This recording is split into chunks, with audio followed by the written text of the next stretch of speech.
ఓం శ్రీ పరమాత్మనే నమః. శ్రీ భగవత్యై నమః. శ్రీమద్దేవి భాగవతము 4వ స్కందము. ఈ 4వ స్కందంలో జనమేజయ వ్యాస మహర్షుల అవతారములకు సంబంధించిన ప్రశ్నలు సమాధానములు, కశ్యపునకు వరుణుడు బ్రహ్మ శాపాలనివ్వడము, అదితికి దితి శాపమివ్వడము మనం తెలుసుకుంటాము. 4వ స్కందంలోని మొదటి భాగం గురించి మనం ఇప్పుడు తెలుసుకుంటున్నాము. జనమేజయుడు వ్యాస మహర్షిని ఇలా అడుగుతున్నాడు. వ్యాస మహర్షి, నీవు సకల జ్ఞానములకు అపారమైన భాండాగారము, నీ అంతఃకరణము ఎంతో పవిత్రమైనది, నీ దయచేతనే మా కులము వృద్ధి చెందింది. ప్రభు స్వయముగా భగవంతుడు యదువంశం నందు పుత్రరూపమును అవతరించాడు. ఆ వంశము వారందరూ కూడా ఎంతో ప్రతాపవంతులు, దేవగణములు కూడా వారిని సత్కరిస్తుంటాయి. వసుదేవుడు ఆనక దుందుబి అని పేరుతో ప్రసిద్ధుడు. సూరసేన నందనుడు మహానుభావుడు. అతడు సదా ధర్మపాలనయందే ఆసక్తుడై ఉంటాడు. అట్టి వారిని కంసుడు కారాగారంలో బంధించాడు. తన ధర్మపత్ని అయిన దేవకితో కూడి అతడు ఎట్టి అపరాధము చేశాడు. దేవకీదేవి యొక్క 6 కుమారులు ఎందుకు సంహరించబడ్డారు? కంసుడు కూడా యయాతి యొక్క వంశానికి సంబంధించిన వాడే కదా. అతనితో ఈ అసహ్యకరమైన పని ఎట్లా జరిగింది? కారాగారమునందు భగవంతుడకు శ్రీహరి అవతరించటానికి కారణమేమిటి? ఈ విధంగా భగవంతుడకు శ్రీకృష్ణుని అవతారమును, ఆయనకు పాండవులతో గల సంబంధమును గురించిన అనేక సందేహాలు కలిగి మరలా జనమేజయుడు ఇట్లా అడుగుతున్నాడు. క్షత్రియ వంశమున జన్మించిన మనుషుడు ఎవ్వరు కూడా బ్రాహ్మణుని ద్వేషింపడు. మునీంద్ర, నా తండ్రి మౌనమును వహించి తాపస జీవితమును గడుపుతున్న బ్రాహ్మణునకు ద్వేషి ఎట్లయ్యాడు? దయానిధి, ఇట్టివి అనేక సందేహములతో నా మనస్సు ఎంతో వ్యాకులతకు లోనవుతున్నది. సాధు పుంగవ, మీరు పితృ సమానులు, సకల విషయములు మీకు తెలిసినవే. అందువల్ల దయచేసి నా మనస్సుకు ప్రశాంతతను చేకూర్చండి. సూత మహర్షి ఇలా చెప్తున్నాడు.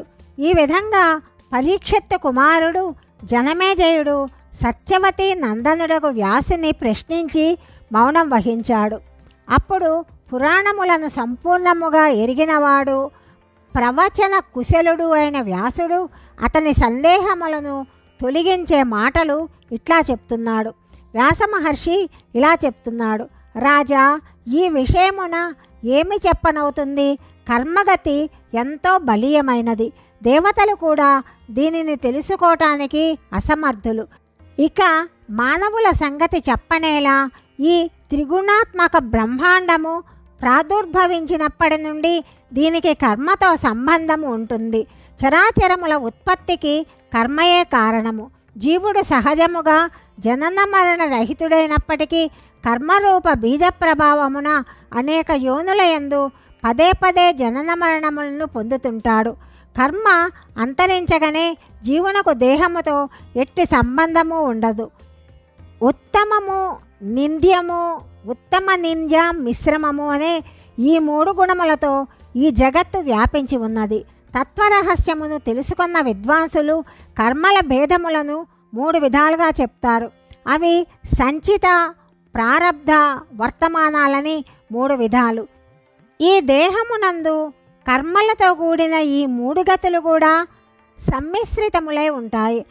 రాజా, బ్రహ్మ మొదలుగా గల సమస్తము ఆ కర్మాధీనముననే విహరిస్తారు. మహారాజా, సుఖదుఖములు, జరామృత్యువులు, హర్షశోకాలు, కామక్రోధ లోభములు ఇవన్నీ కూడా దేహ సంబంధమైన గుణాలు. ప్రారబ్ధ ప్రేరణ వల్ల అన్నిటి మీద వీటి ప్రభావము ఉంటుంది. రాగద్వేషాది భావములు స్వర్గమునకు కూడా మినహాయింపు కాదు. దేవతలకు, మానవులకు, పశువులకు అందరికీ వీటితో సంబంధం ఉంటుంది. ఈ సమస్త వికారములకు దేహముతో సంబంధం ఉంటుంది. పూర్వజన్మమున చేసుకొనిన వైరము, స్నేహభావాలు ఈ శరీరాన ఆశ్రయాన్ని పొందుతాయి.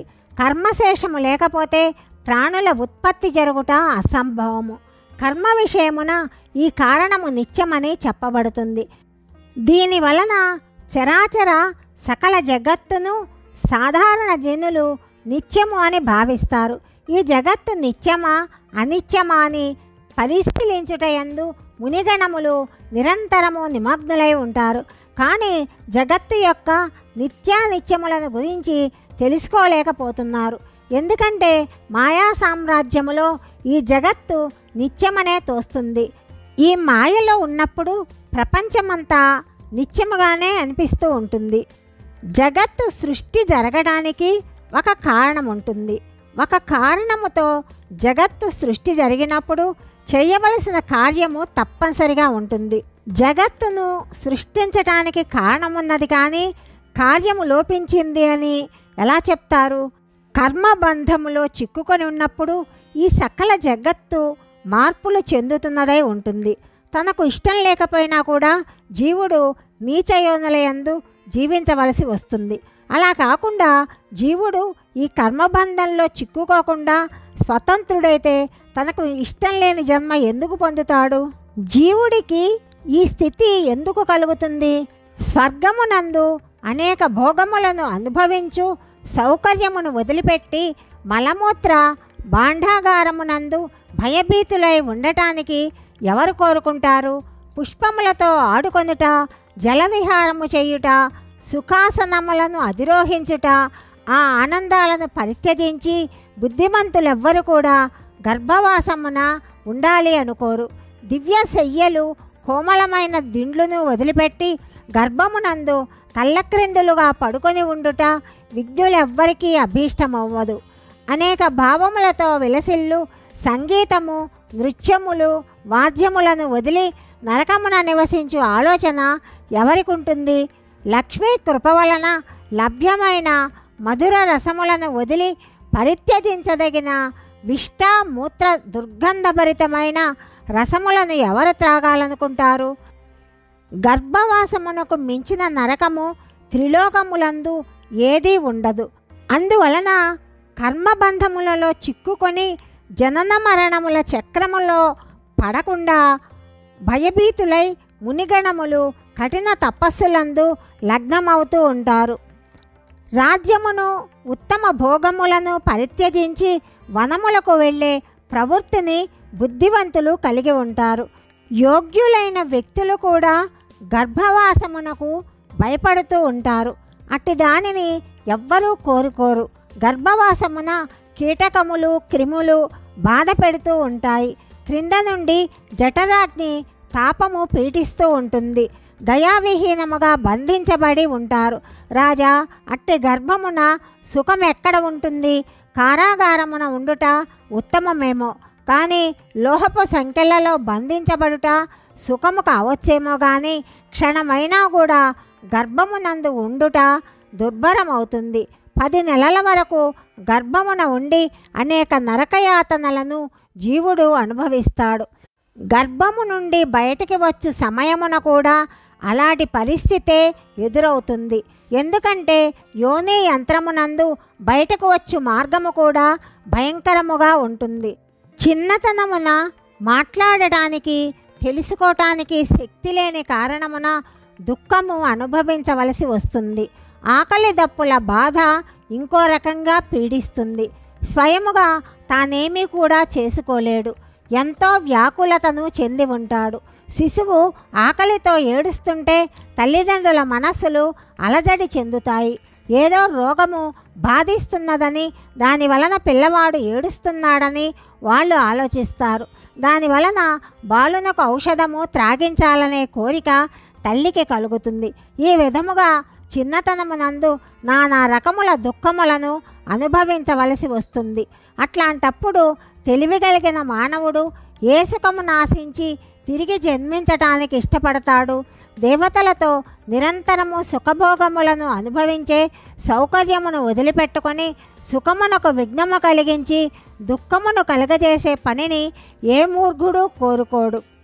నృపవర, దేవతలు, మనుష్యులు, పశువులు మొదలుగా గలవారు శరీరమును ధరించి తాము చేసిన మంచి చెడు కర్మల ఫలాన్ని తప్పకుండా అనుభవిస్తారు. తపోయజ్ఞ దానాదుల ప్రభావమున మానవుడు ఇంద్రుడవుతాడు. పుణ్యము ముగిసిపోయిన తర్వాత ఇంద్రుడు కూడా ఈ భూమి మీదకి వస్తాడు. ఇందుకు సందేహము లేదు. భగవంతుడు శ్రీరాముని అవతారము ధరించినప్పుడు ఆ స్వామికి అనుచరులుగా దేవతలు వానరులై ఈ ధరాతలమున విహరించారు. శ్రీకృష్ణావతారమునందు ఆ స్వామికి సహాయము చేయటానికి దేవతలు యాదవులైనారు. ఈ విధముగా వివిధ యోనులయందు భగవంతుడు అనేక అవతారాలను పొందాడు. బ్రహ్మ ప్రార్థనతో ఆ స్వామి ధర్మరక్షణకు ప్రకటమగుతూ ఉంటాడు. రాజా, రథచక్రములాగా భగవంతుని అవతార చక్రగమనము ఎంతో విలక్షణమైంది. దైత్యులను వధించుట భగవంతుని స్వకార్యము. ఆ స్వామి పురుషోత్తముడు అనేక విధములుగా రూపొందుతాడు. అప్పుడప్పుడు అంశతోటి, మరొకప్పుడు అంశాంశతోటి భూతలమునకు ఏతెంచి ఈ కార్యమును నిర్వహిస్తాడు. నేనిప్పుడు కృష్ణావతార పవిత్ర గాథను చెప్తాను. స్వయముగా భగవంతుడకు విష్ణువే యాదవ కులమున అవతరించాడు. ప్రతాపవంతుడైన వసుదేవుడు కశ్యపు ముని యొక్క అంశమున జన్మించాడు. పూర్వము ఈయనకు శాపమున్నది. రాజా, దాని ఫలితముగానే ఇతనికి గోవృత్తి స్వీకరించవలసి వచ్చింది. నరేంద్ర, మునివరుడకు కశ్యపునకు అదితి, సురస అను ఇరువురు భార్యలున్నారు. వీరే దేవకి, రోహిణి అను అక్క చెల్లెండ్ర రూపమున ప్రకటమయ్యారు. వరుణుడు కోపవశమున వీరికి భయంకరమైన శాపాన్ని ఇచ్చాడు. ఈ శాప కారణమున ఈ స్త్రీ పురుషులందరూ కూడా ఈ భూమి మీద జన్మించవలసి వచ్చింది. కృష్ణావతారము గురించి జనమేజయునకు వ్యాస మహర్షి ఇంకా చెప్పటము తదుపరి భాగంలో తెలుసుకుందాం. సర్వం శ్రీకృష్ణార్పణమస్తు.